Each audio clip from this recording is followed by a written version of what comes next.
پاکستان کے آئین نے رہنا ہے یا ختم ہونا ہے، یہ سپریم کورٹ کے فیصلے سے جڑا ہوا۔ سپریم کورٹ کیا فیصلہ کرتی ہے، اس کے اوپر پاکستان کے آئین کا، پاکستان کی قوم کا اور ریاست کی لیجٹیمیسی کا یعنی قانونی حیثیت کا دار و مدار ہے۔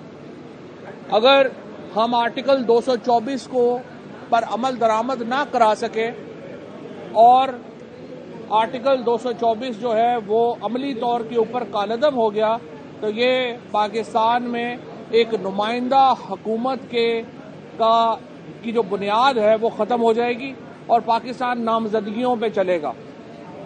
سیدھی بات ہے کہ اگر یہ کہہ رہے ہیں کہ 8 اکتوبر کو ہم الیکشن کرانے کو تیار ہیں، وہ کیا گارنٹی ہے؟